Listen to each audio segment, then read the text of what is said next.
Un hurlement brisa le silence de la jungle. Ce n'était pas un cri ordinaire, c'était celui de Miyaka, le serpent blanc, protecteur ancien du village de Nyongo. Des années plus tôt, une femme avait supplié les esprits pour sauver sa fille mourante, Zuri. L'enfant, à peine né, était pâle, fragile, et ne respirait presque plus. Aucun guérisseur ne trouvait de remède. Alors les anciens se tournèrent vers la légende.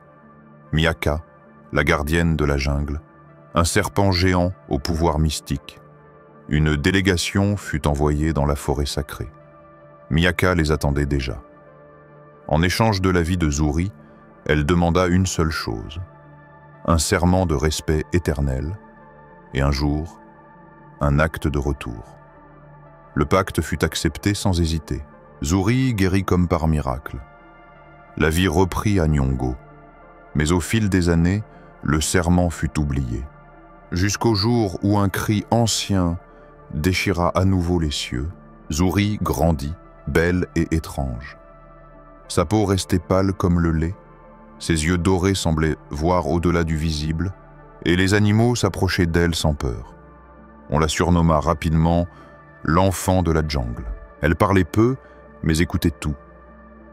Quand elle marchait pieds nus sur la terre chaude, les feuilles bruissaient doucement, comme pour lui faire place. Certains anciens disaient qu'elle portait encore la marque de Miyaka, que son souffle était lié à celui de la forêt. Mais dans le village, on préférait ignorer ces signes. Après tout, les récoltes étaient bonnes, la rivière coulait claire, et Miyaka n'avait plus jamais été vue.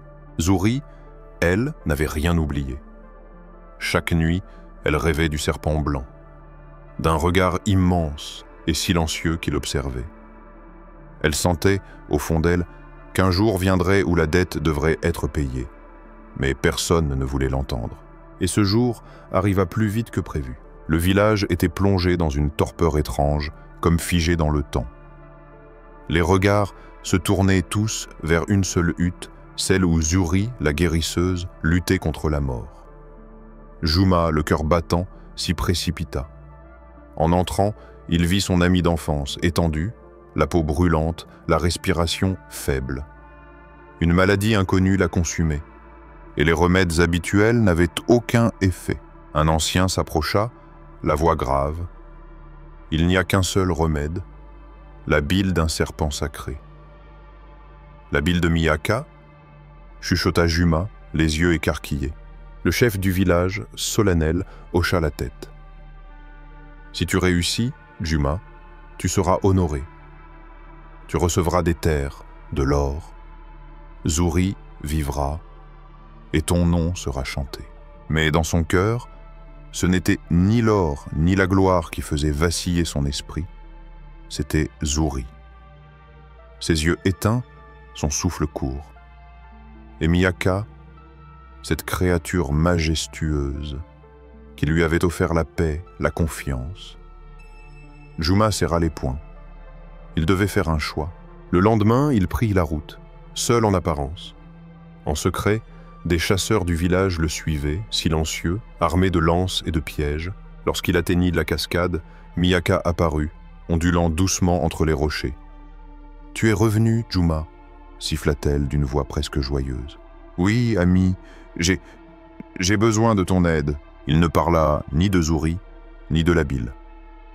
Il détourna le regard, honteux. Et tandis que Miyaka l'accueillait à nouveau dans son sanctuaire, les chasseurs, tapis dans l'ombre, préparaient leur traque. Juma ne le savait pas encore, mais le poison de la trahison venait d'être distillé. Miyaka, confiante, accueillit Juma dans son repère au cœur de la forêt. Sans se douter de la présence des chasseurs tapis non loin, elle ondula vers lui, son regard paisible et curieux.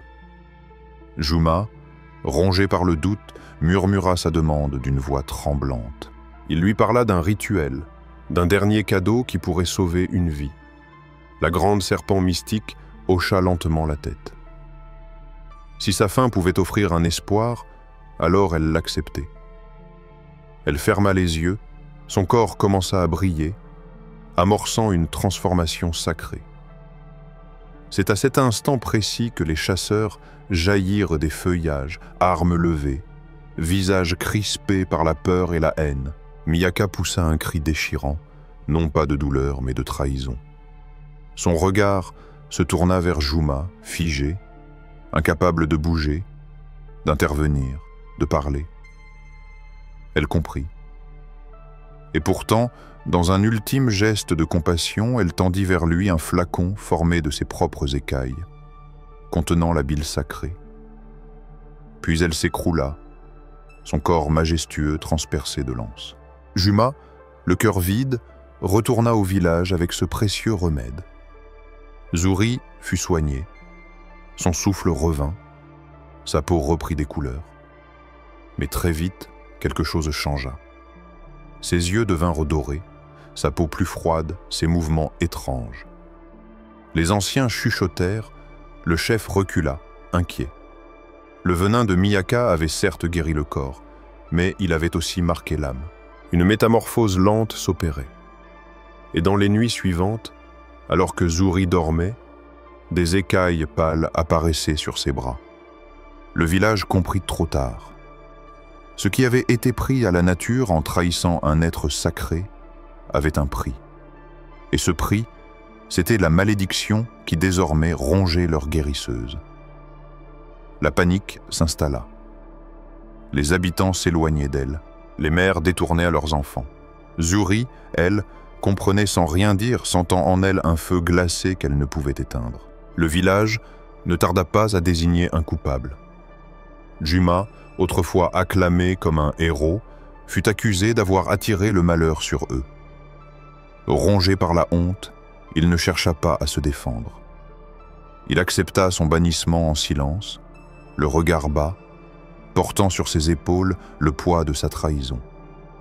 Il erra seul pendant plusieurs jours, guidé par la douleur et le remords, jusqu'à revenir au seuil de la grotte de Miyaka, là où tout avait commencé, là où il avait menti.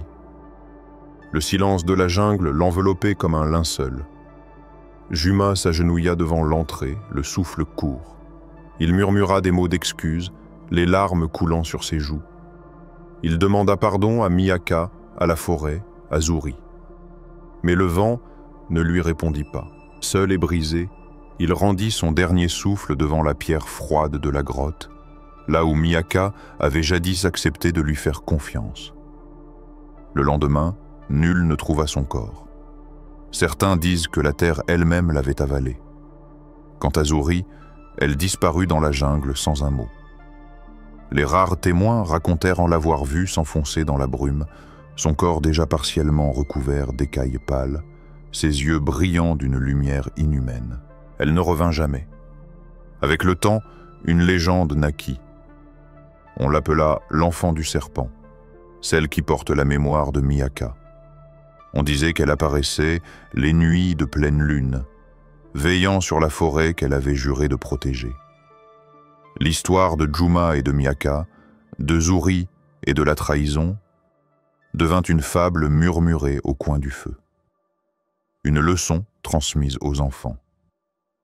Car toute trahison, aussi douce soit-elle, finit toujours par réclamer son prix.